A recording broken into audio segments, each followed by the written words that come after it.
जय Ram.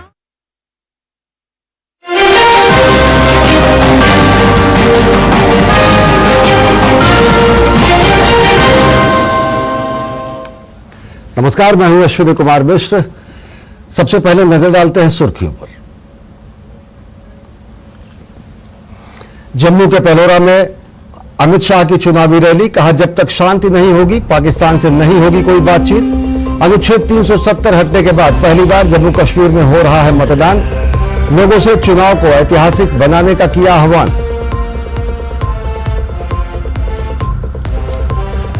National conference के उपाध्यक्ष और जम्मू कश्मीर के पूर्व मुख्यमंत्री उमर अब्दुल्ला का विवादित बयान। संसद हमले के दोषी अफजल गुरु की फांसी पर उठाए सवाल। भाजपा का पलटवार, कहा इंडी अलायंस का हाथ आतंकवादियों के साथ।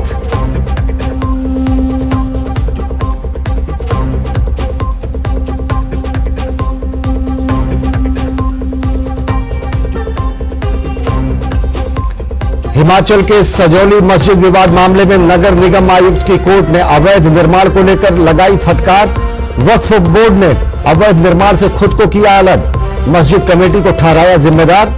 मामले में अगली सुनवाई 5 अक्टूबर को।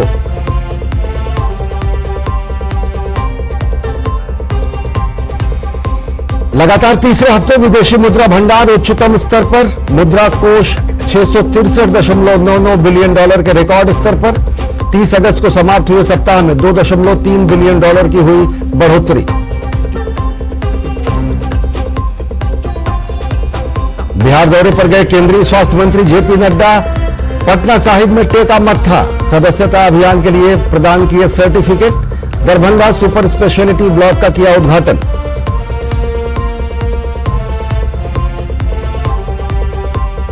पेरिस पैरालंपिक में भारत को मिला 27वां पदक। शॉटपुट में नागालैंड की होकाटो ने जीता कांस्य पदक।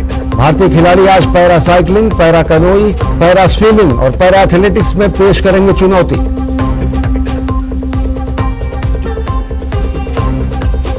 और देश दुनिया में धूमधाम से मनाई जा रही है गणेश चतुर्थी। 10 दिन का गणेशोत्सव हुआ शुरू।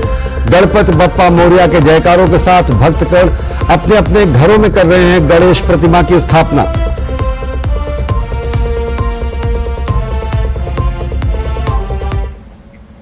और अब देखते हैं खबरों को विस्तार से। केंद्रीय गृह एवं सहकारिता मंत्री और भाजपा के वरिष्ठ नेता अमित शाह के जम्मू कश्मीर दौरे का आज दूसरा दिन है। उन्होंने पेलोरा में एक रैली को संबोधित किया।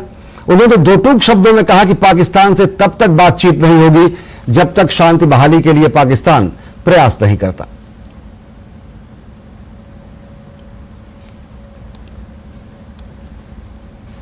मोदी जी की सरकार आई, आतंकवाद को पैसा देने वालों पर दबाई आई, जेल में डाल दिए।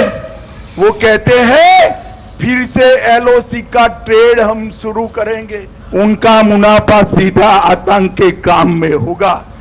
वो कहते हैं हम पाकिस्तान से बात करेंगे। आज मैं कहकर जाता हूं, जब तक शांति नहीं होती पाकिस्तान से कोई बात नहीं होगी।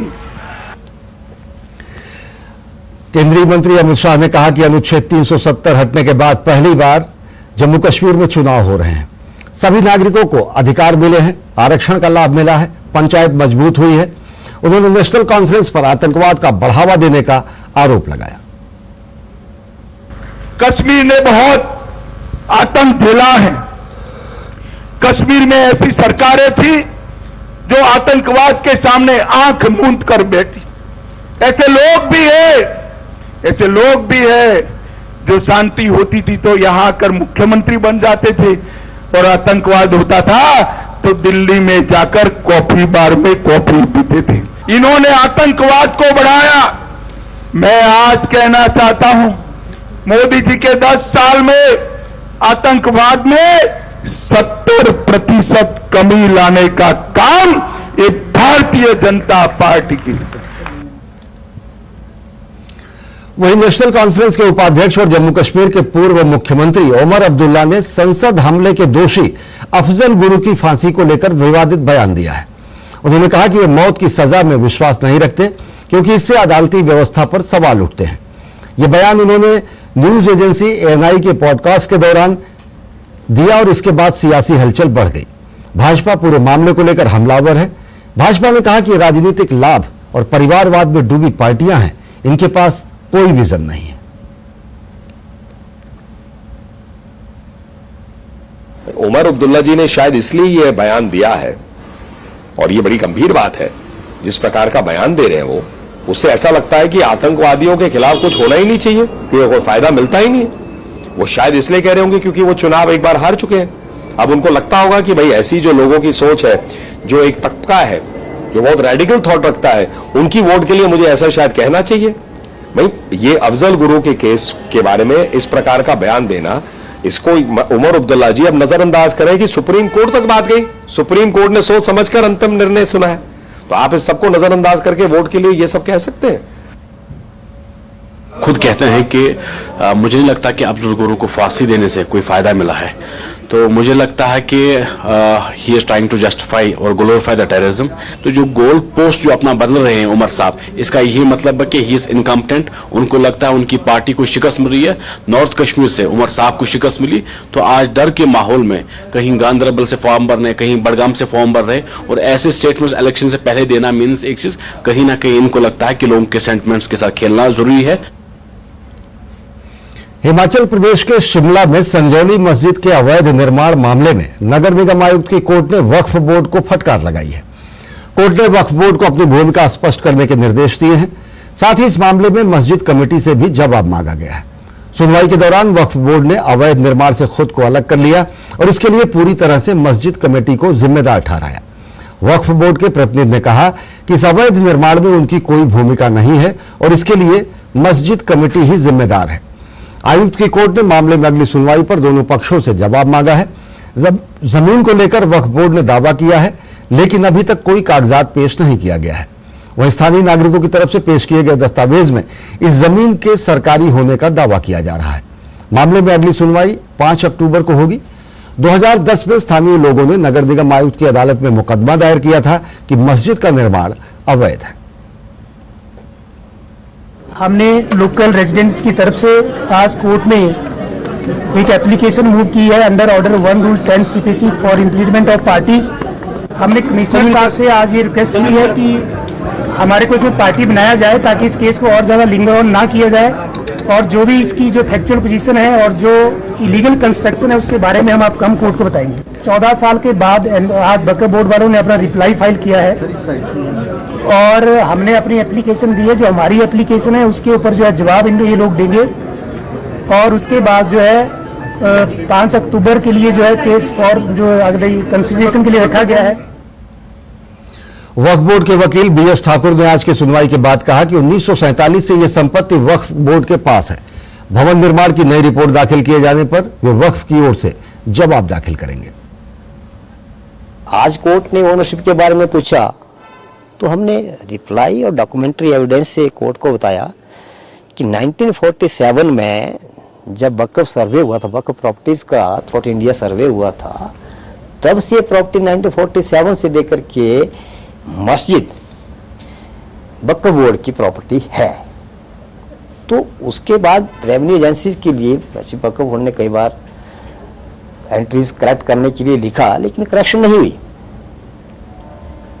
बाकी जेई कंसर्न एक लेटेस्ट स्टेटस रिपोर्ट देंगे प्रॉपर्टीज की, कंस्ट्रक्शन की और बाकी सब चीज़ों की, उसका हम डिटेल रिप्लाई फाइल करेंगे नेक्स्ट डेट ऑफ हियरिंग में। और उत्तर प्रदेश के बहराइच में भेड़ियों के आतंक से स्थानीय लोगों में भय का माहौल है। राज्य का वन विभाग भेड़ियों के आतंक से निपटने के लिए लगातार प्रयास कर रहा है।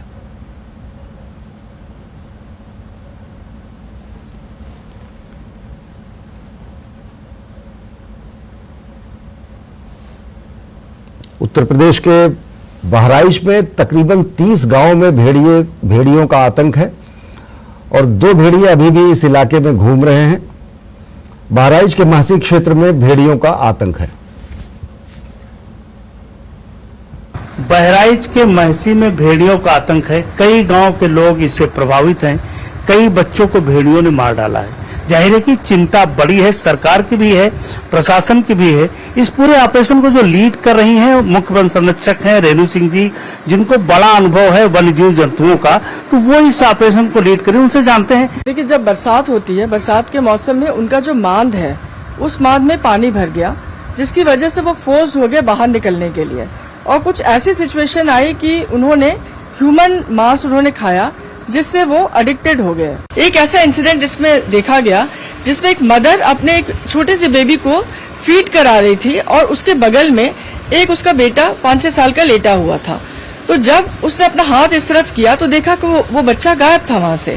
आप सोचिए कितने स्विफ्टली, कितनी धीरे से ये बच्चे को उठाते हैं कि मदर तक को मालूम नहीं चला। वो ले जा करके उसकी जो बॉडी है वो खेत में कुछ दूरी पे मिली। जब इन लोगों ने शोर मचाया देखा तो कुछ दूरी पे मिली।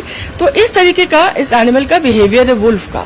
वुल्फ्स बहुत ही इंटेलिजेंट, बहुत शार्प, बहुत ही ब्रिलियंट टाइप के एनिमल्स होते हैं और बहुत बड़े शिकारी होते हैं ये।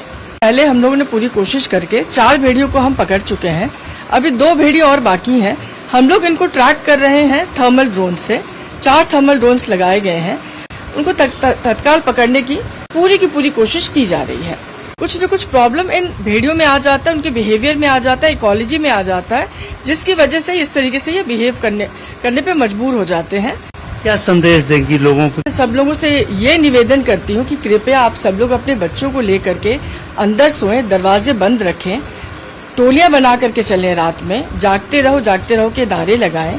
और हमारा स्टाफ, पुलिस विभाग और प्रशासन, ये सब लोग साथ में जुट करके सबको पब्लिक अवेयरनेस करने की पूरी कोशिश कर रहे हैं। बच्चों को सुरक्षित रखें, उनको अंदर कमरों के अंदर बंद रखें।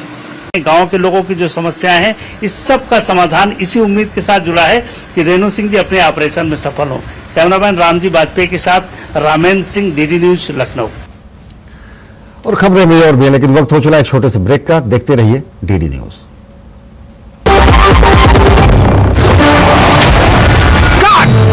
सुरक्षा की गारंटी हर चीज में जरूरी है, चाहे वो मुश्किल स्टंट हो या अच्छी फसल। इसलिए ले आइए IIL की ट्रैक्टर ब्रांड का आशीर्वाद, जो देता है सुंडी और ट्रिप से सुरक्षा की गारंटी। बात जब पीढ़ियों के लिए बनने वाले घर की हो तो जिम्मेदारी बड़ी हो जाती है। गैलेंट समझता है ये जिम्मेदारी। अब डबल M रिब्स के साथ गैलेंट एडवांस TMT रीबार, निर्माण का रियल हीरो। भैया, घर का किराया देना था, कुछ पैसे। इस महीने तो गाड़ी की EMI जानी है ना, अगले महीने पक्का। चलता हूँ। आपकी बात फैमिली को किसी के आगे हाथ न फैलाना पड़े। आज ही लीजिए पॉलिसी बाजार पे 2 करोड़ का टर्म लाइफ इंश्योरेंस, सिर्फ 690 रुपए महीने से शुरू। जल्दी करो यार, प्लीज जल्दी। दूसरा कोई मैच है क्या? ऐसा ही कुछ है यार, बैंक जाना है दादाजी को लेके। हाँ यार, उम्र होने पर कभी कभी मदद तो लगती है, पर बैंकिंग में नहीं। वैसे भी RBI कहता है सीनियर सिटीजन सबसे पहले। अगर आप 70 साल से ऊपर हैं और आप बैंक नहीं जा सकते तो बैंक आएगा आपके पास जरूरी सेवाएं लेकर, वो भी वाजिब दरों पर। सीनियर सबसे पहले। RBI कहता है जानकार बनिए, सतर्क रहिए।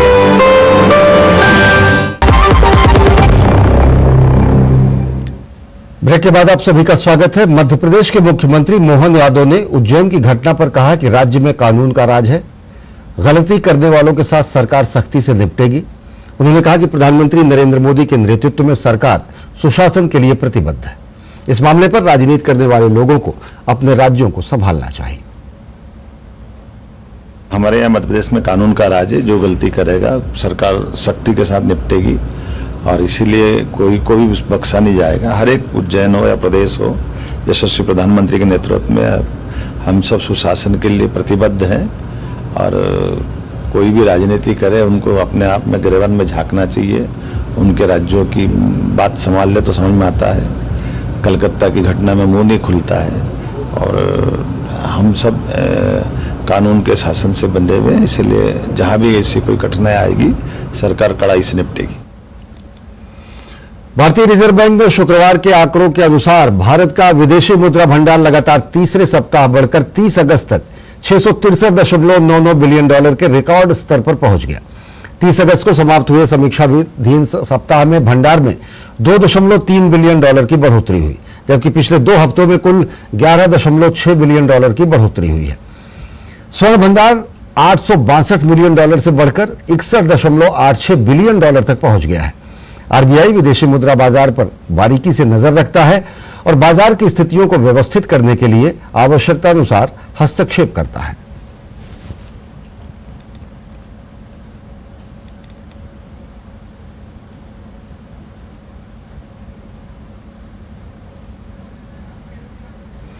भारत ने चाड को मानवीय सहायता प्रदान की है। विदेश मंत्रालय के प्रवक्ता रणधीर जायसवाल ने सोशल मीडिया पोस्ट पर कहा कि भारत ने चाड के सरकार को आग की घटना में पीड़ितों के लिए आवश्यक जीवन रक्षक एंटीबायोटिक्स और सामान्य दवाओं से युक्त चिकित्सा सहायता प्रदान की है। रणधीर जायसवाल ने कहा कि 2300 किलोग्राम वजन की यह खेप आज नई दिल्ली से रवाना हुई है।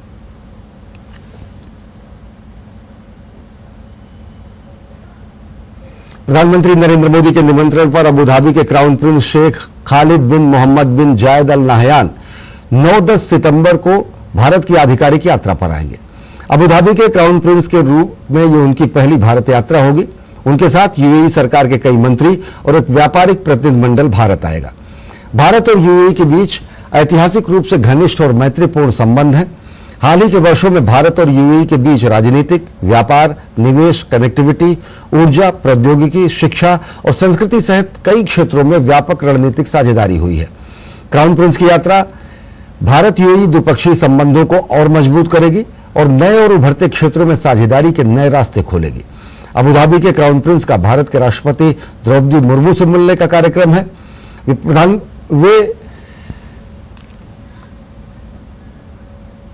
अबू धाबी के क्राउन प्रिंस महात्मा गांधी को श्रद्धांजलि देने के लिए राजघाट जाएंगे। 10 सितंबर को क्राउन प्रिंस एक बिजनेस फोरम में भाग लेने के लिए मुंबई जाएंगे, जिसमें दोनों देशों के बिजनेस लीडर हिस्सा लेंगे।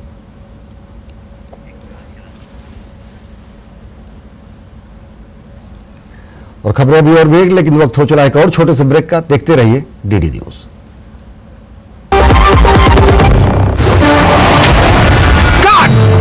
सुरक्षा की गारंटी हर चीज में जरूरी है, चाहे वो मुश्किल स्टंट हो या अच्छी फसल। इसीलिए ले आइए IIL की ट्रैक्टर ब्रांड का आशीर्वाद, जो देता है सुंडी और ट्रिप से सुरक्षा की गारंटी। बात जब पीढ़ियों के लिए बनने वाले घर की हो तो जिम्मेदारी बड़ी हो जाती है। गैलेंट समझता है ये जिम्मेदारी। अब डबल M रिम्स के साथ गैलेंट एडवांस TMT रीबार, निर्माण का रियल हीरो। अरे ऋषि, आज स्कूल नहीं गए? 3 महीने से फीस नहीं भर पाई तो निकाल दिया स्कूल ने। कहीं आपके बाद आपके बच्चों के सपने न टूट जाएं। आज ही लीजिए पॉलिसी बाजार पे 2 करोड़ का टर्म लाइफ इंश्योरेंस, सिर्फ 690 रुपए महीने से शुरू। ब्रेक के बाद आप सभी का स्वागत है। बात गणेश चतुर्थी की।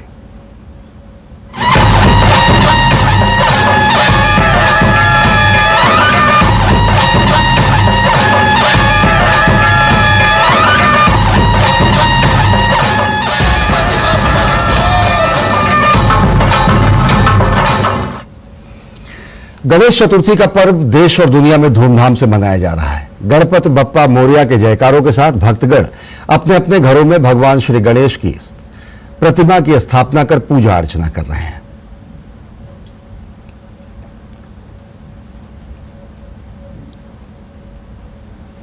गणेश चतुर्थी के त्यौहार में देश भर में इसे धूमधाम से मनाया जा रहा है और इसी अवसर पर महाराष्ट्र के मुख्यमंत्री एकनाथ शिंदे ने अपने आधिकारिक आवास वर्षा में गणपति बप्पा की पूजा अर्चना की। इसके अलावा तेलंगाना के मुख्यमंत्री रेवंत रेड्डी ने खैरताबाद में गणेश पूजा कार्यक्रम में हिस्सा लिया।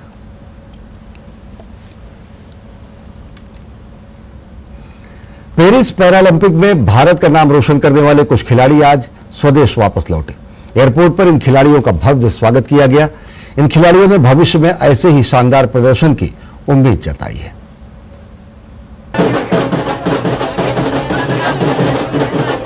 यह नजारा है दिल्ली एयरपोर्ट का, जहां ढोल नगाड़ों और बैनर्स के साथ इंतजार किया जा रहा है पेरिस पैरालंपिक में देश का नाम रोशन करने वाले खिलाड़ियों का।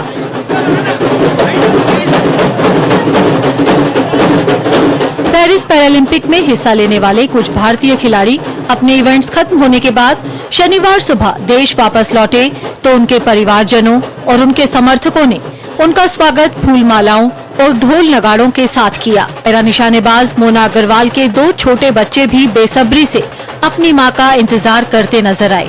मोना के परिवार के लोग बेहद खुश हैं कि मोना की मेहनत और उनका त्याग अब पदक के रूप में सामने है। 9 महीने के बाद मिलेगी इन बच्चों से, तो हार्दिक खुशी हो रही है। बच्चों को भी बहुत खुशी हो रही है कि आज हम अपनी मम्मी से मिलेंगे, वरना वीडियो कॉलिंग में बातें करती रहती है बच्चों से, बहुत तड़पती है बच्चों के लिए, लेकिन वो जीत के आई है तो वो गम भूल गई, वो भूल जाना पड़ता है। और मुझे बहुत प्राउड है कि आज मेरी सिस्टर ने पूरे इंडिया का नाम पूरा रोशन करके आई है। मैं बहुत ऐसे महसूस नहीं कर पा रही, मुझसे मिलने के लिए बहुत ज्यादा क्रेज हो रही है। मुझे इन पर बड़ा फक्र है कि इस कंडीशन में होते हुए उन्होंने इतना बड़ा अचीवमेंट हासिल किया है।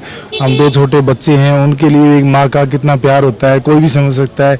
उन बच्चों को छोड़ करके और फिर वो प्रैक्टिस करती हैं और आज एक लंबे समय बाद वो अपने बच्चों को मिलेंगी, तो उनको ये हमारे लिए भी एक बहुत भावुक पल है। देश वापसी के बाद मोना भी बेहद भावुक नजर आई। उन्होंने कहा कि ये पदक उन्होंने अपने बच्चों के लिए जीता है।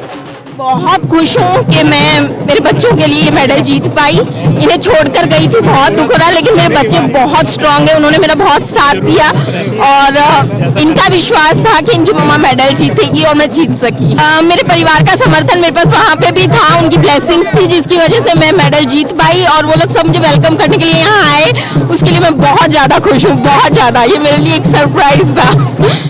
पैरा तीरंदाज राकेश कुमार और सरिता भी भारत के पेरिस पैरालंपिक में प्रदर्शन से बेहद खुश हैं। उन्होंने कहा कि भारतीय सरकार के समर्थन के चलते आने वाले पैरालंपिक खेलों में भी पदकों की संख्या और भी ज्यादा देखने को मिलेगी। जी, मैं अपने देश के 140 करोड़ लोगों का धन्यवाद करूंगा जिन्होंने हमें सपोर्ट किया और हम यहाँ तक पहुँचे। सरकार की सपोर्ट हमें मिल रही है, sports authority of India association की सपोर्ट मिल रही है और हमारे देश में खेल का स्तर बढ़ रहा है। आगे आने वाले आपको पैरालंपिक में देखेंगे आप और ज्यादा मेडल आएंगे। सभी ने बहुत अच्छा परफॉर्मेंस दिया और बहुत सारे मेडल आए अब की बार और आगे भी अच्छा करेंगे। मैं बहुत अच्छा लगा, सबका मतलब सबका स्वागत करते हुए सब मेडल का वो कर रहे हैं, बहुत अच्छा लगा। मैं पेरिस पैरालंपिक में भारत ने अपना अब तक का सबसे बड़ा 84 सदस्यों का दल भेजा था और सबसे बड़ा दल भेजते वक्त यही उम्मीद थी कि ये भारतीय खिलाड़ी पैरालंपिक खेलों में नया इतिहास रचेंगे और भारत के इन पैरालंपियंस ने वही कर दिखाया है। पेरिस पैरालंपिक भारत के लिए मील का पत्थर साबित हुए हैं। इन खेलों में भारत ने पैरालंपिक खेलों में अपना अब तक का सर्वश्रेष्ठ प्रदर्शन किया है। यही उम्मीद है कि भारतीय पैरालंपियंस की सफलता का ये सिलसिला यूं ही चलता रहेगा और पैरालंपिक खेलों के हर नए संस्करण में वे सफलता की नई सीढ़ियां चढ़ते रहेंगे। कैमरा पर्सन मोंटी के साथ Suchitra, DD news, Delhi. Digital दुनिया में तरह तरह के साइबर अपराध प्रतिदिन सुर्खियां बटोरते हैं। हमारी निजी जानकारी चोरी करने से लेकर हमारे सपनों तक लूट लेते हैं। नौकरी की लालसा लिए हर स्तर पर प्रयास कर रहे हजारों युवा Facebook, online website, app, Telegram जैसे प्लेटफॉर्म पर झूठे विज्ञापनों के माध्यम से साइबर अपराधियों के झांसे में आकर फंस जाते हैं। लेकिन अब सीमा पार दक्षिण पूर्व एशियाई देशों जैसे म्यांमार, लाओस, कंबोडिया में नौकरी के बहाने युवाओं को बुलाकर ठगा जा रहा है। अभी हम जिस एरा में जी रहे हैं, ऑनलाइन वर्ल्ड में हमें जीरो ट्रस्ट मॉडल फॉलो करना है, जीरो ट्रस्ट। सो वही जॉब के सिनेरियो में कि जो कंपनी है वो ऑथेंटिक है कि नहीं, कब खुली थी, उसके ऑफिस के एड्रेस कहाँ कहाँ है, वो ऑफिस के एड्रेस ऑथेंटिक लग रहे हैं आपको, कई जगह मोबाइल नंबर लिखा हुआ है, कौन सी कंपनी अपनी वेबसाइट पर कॉन्टैक्ट लिस्ट में मोबाइल नंबर डालती है। तो ये छोटे छोटे नुएंसेस आपको कैप्चर हो जाएंगे, क्योंकि वो लैंडलाइन नंबर कभी लेंगे नहीं। लैंडलाइन नंबर लेंगे तो एक फ्रीज हो जाएगा एड्रेस, तो वे फर्जी मोबाइल नंबर डाल के उन्हीं से कांटेक्ट करेंगे और पूरा का पूरा गेम या तो मोबाइल नंबर से होगा या स्काइप आईडी से होगा या व्हाट्सएप कॉल के थ्रू होगा। आप उनको पुश कीजिए कि मुझे लैंडलाइन नंबर दीजिए अपना, उस लैंडलाइन नंबर पर कॉल करके वेरीफाई कीजिए। अच्छा ये भी हो सकता है वो लैंडलाइन नंबर दे दें क्योंकि उन्होंने क्लोन कर रखा है किसी ऑफिस को, और सामने वाला बोले हाँ यही ऑफिस है, पर जिससे कम्युनिकेट कर रहा है वो उस ऑफिस का है ही नहीं, वो उसको इंपर्सोनेट करके बैठा हुआ है। तो आपको जब तक आप डाउट नहीं करोगे, आप वेरीफाई नहीं करोगे। हर जगह आपको चेक एंड बैलेंसेस करते हुए, और जैसे ही कोई पैसे वाला मामला आ जाए तो आपको तुरंत सतर्क हो जाना। भाई किसी भी जॉब में आपसे क्यों पैसे लिए जाएंगे।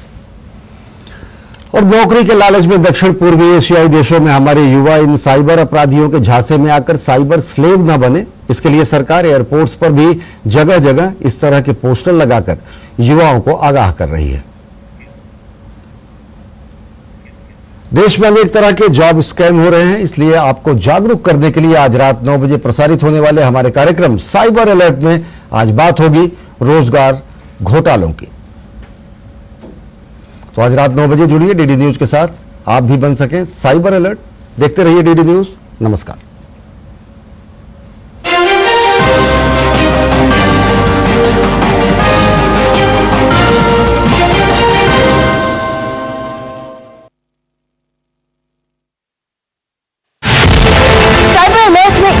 करेंगे बात तरह तरह के रोजगार घोटालों की। क्या आप जॉब को स्विच करना चाहते हैं? जी हाँ मैडम, स्विच करना चाहता हूँ, बोलिए।